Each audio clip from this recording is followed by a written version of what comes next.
I started experimenting with marijuana, drinking on the weekends. For Jude Hassan, that sparked a 10-year addiction to heroin.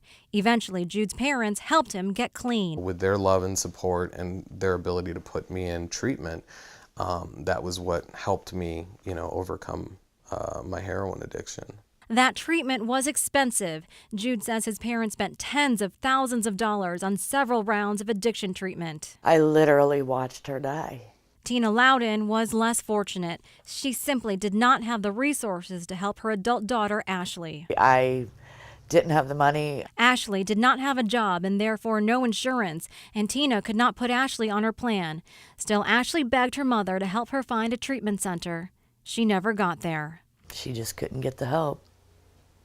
And, they turned us away, just time after time. On July 4th, 2013, Ashley took her last hit of heroin. On top of the financial roadblocks, there is another issue preventing people with little or no financial means from getting help. And that is a federal law that limits the number of people that certain treatment centers can serve.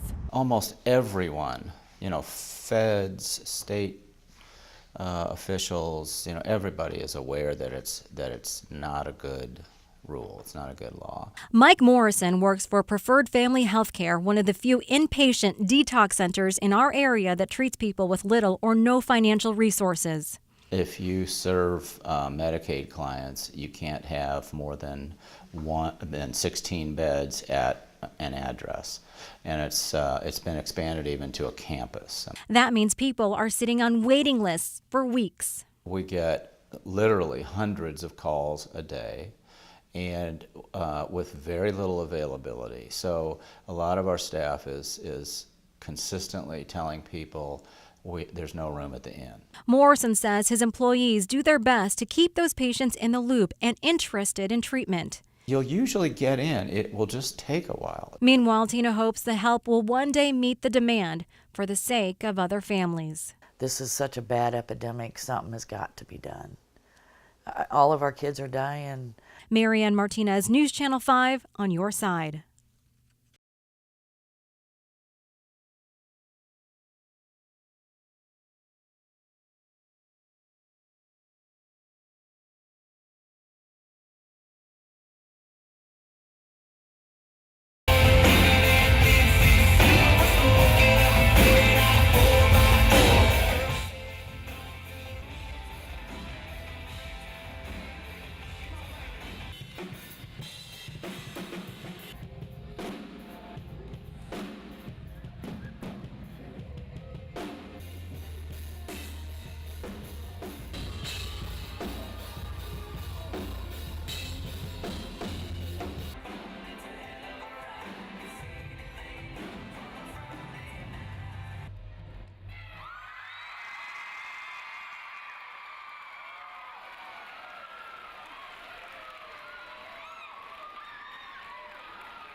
Hey, sir. And alternative care. That's going to help out a lot because I run out of my unemployment and I can't find a job. And so it's supplementing some of the food and stuff that I might be able to get. Kids at Catholic School, St. Elizabeth, collected food for the Grant City Steel Workers and American Steel. So what we're doing is putting together a project today to let them know that we're here to help them. A lot of these folks have lost their benefits. Some of them didn't work there long enough to even get any unemployment or any benefits. There's a lot of people that have no food, low food, and that have a hard time finding another job. They don't have enough money to go do things that other families can do. 10 pounds of chicken leg pork. Thank you all so much, okay? Sure, you have a great day, sir. Thank you. We take food donations, clothing donations. We have a back to school program, so we're always collecting school supplies. We provide food baskets. We have a clothes loft. We don't charge anybody for anything. We're totally nonprofit. So we're happy to help the steelworkers and support our community with that.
It's crazy that you don't feel safe where you have to stay. You pay your rent here and don't feel safe living in here. It's crazy.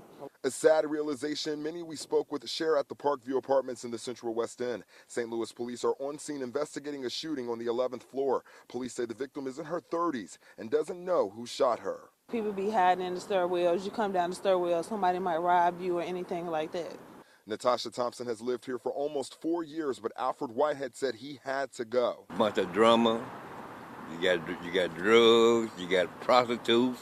Looking at the scene, he says he doesn't regret his decision. But for everyone else still here, he says he hopes management will get it together. They should do something about it. They should close it down.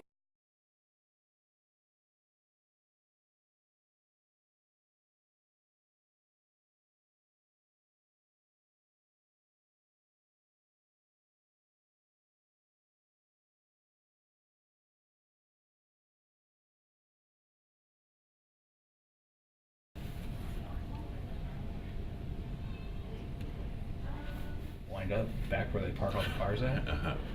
So, like, I had to wait 10 minutes for them to move, like, physically move. If you want to, that's fine. So if you just want a dad, you can get a dad. Yeah, that's fine. I don't want to input. So yeah,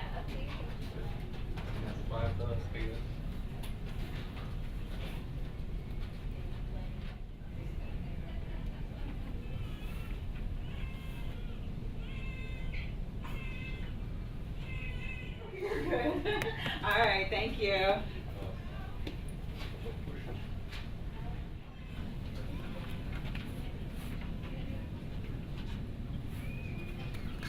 The wrong way. I'm coming one-way streets to get back to the station because everything's blocked off. Okay. It was nuts. Yeah.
A manufacturing plant on this site closed years ago, but the solvents they used here got into the soil and the groundwater. Now the Environmental Protection Agency has issued an order trying to better protect this area.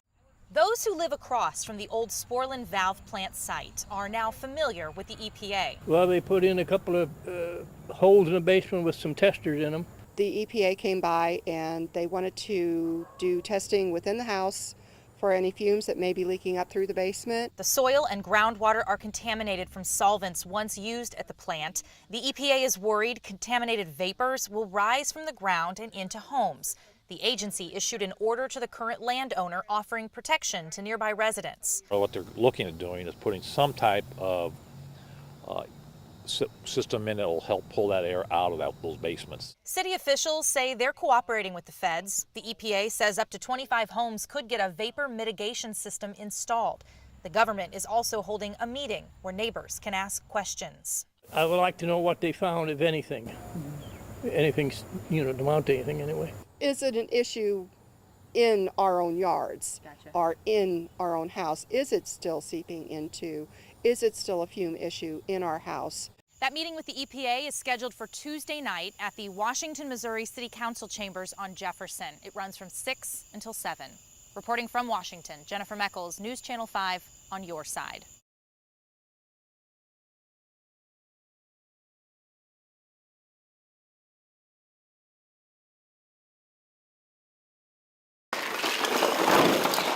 Bags of old prescription pills poured into police departments across the area. I do a lot of recycling of other things, so I just figured this is a good thing. The St. Louis Police Department's South Patrol was one of many locations accepting unused leftover prescription medicines as part of a national drug take-back day. I think that's a great effort. It's about time somebody actually does something to take care of the problems that are going on there instead of just talk and actually do something about it.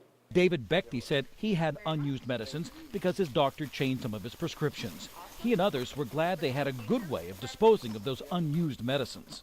My doctor told me if you flush them in the toilet, it doesn't all come out when they clean the water, so there's still a little bit of that, so never ever flush your pills. As part of a pilot project, South Patrol has installed a drop-off box that can be used 24/7. The Maplewood Police Department also saw a steady stream of people who wanted to make sure their old medicines didn't end up in the wrong hands. That's exactly the reason that we're dropping them off today. The drug take-back only ran 4 hours, but people were grateful. Well, I think it's an excellent program for one thing, because it allows people like me to get rid of some drugs that we've had for quite a long time. Russell Kinsall, News 4.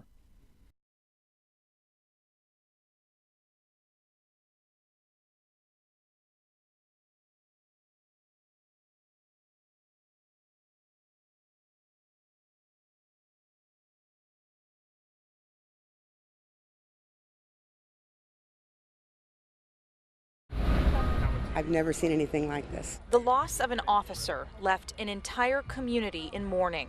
We're here to show our support to the Afton police officers, to the St. Louis County police officers, and to the family of Officer Snyder. Jan LeVar stood outside Cutis Funeral Home Wednesday with several other residents of Afton, watching as loved ones of St. Louis County Police Officer Blake Snyder came to his visitation. As a community, we're really hoping that his wife understands the impact he made on this community as a police officer and the impact his passing has on us, because it has touched every one of us. Many others navigated heavy traffic, snarled parking, and hours in line to pay their respect to Snyder's family and his police colleagues. Some of the officers are police friends from the area, so members of our church, so got to be with them and just to be part of a community and being here to support the family and friends.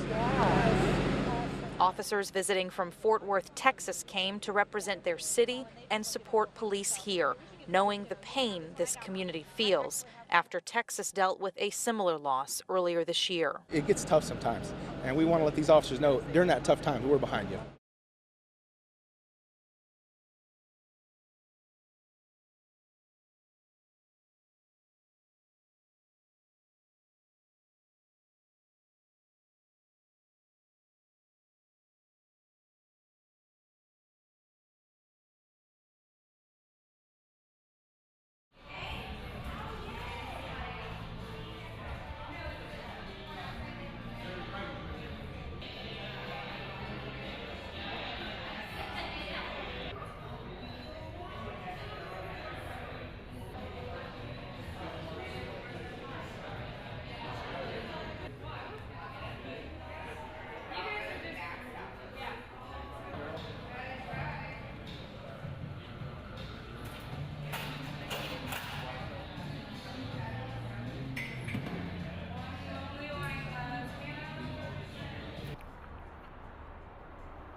On these fields, the safety of students is priority number one for school districts. Today, that safety is being called into question with the arrest of Dennis Cotton, a registered sexual predator that was certified by the Illinois High School Association to be an umpire. According to Swansea Police, the IHSA does not conduct background checks on its officials. Instead, it relies on them to self-report, something Granite City Superintendent says is unacceptable.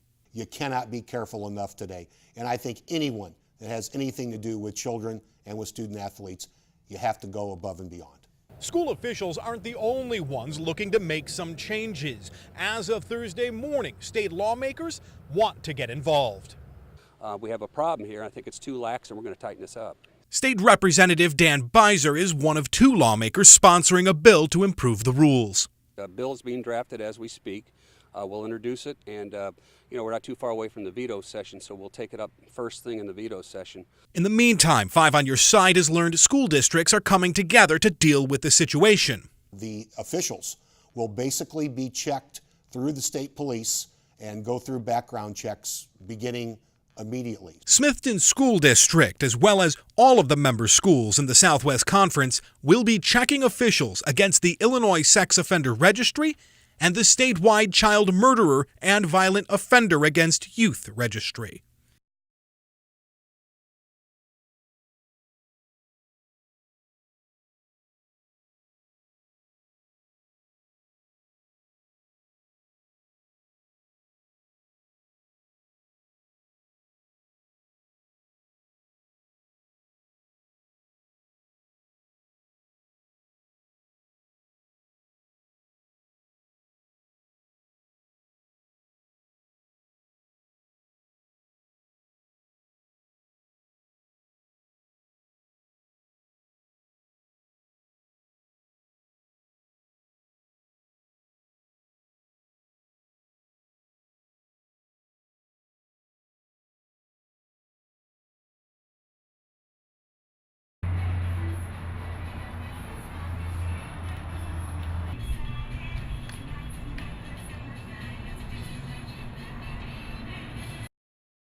My name is Tina Meyer. It's a story she's told hundreds of thousands of times, the cyberbullying her daughter Megan endured that ultimately led her to take her life.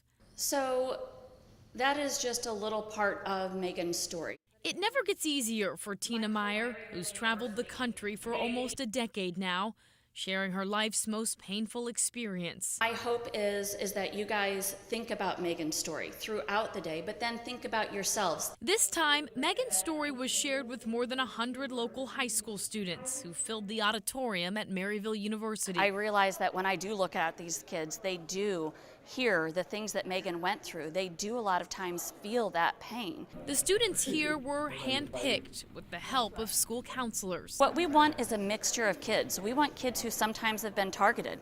Sometimes they are the ones that are the aggressors. As the high school students came today, they took Megan's pledge, basically to end bullying and cyberbullying by fingerprinting their thumb and adding their initials to the tree. It's really good for people who either have experienced bullying or haven't. This can let them know that if you do get bullied or something happens, you're not alone. Just gonna tell the person if they continue to bully somebody, I'm just gonna tell them, well, I love you too, and I hope that you'll love me back. That's probably the most beautiful thing, is seeing these kids come in and be inspired to either step up for themselves or step up for another person, and that's what this day is all about.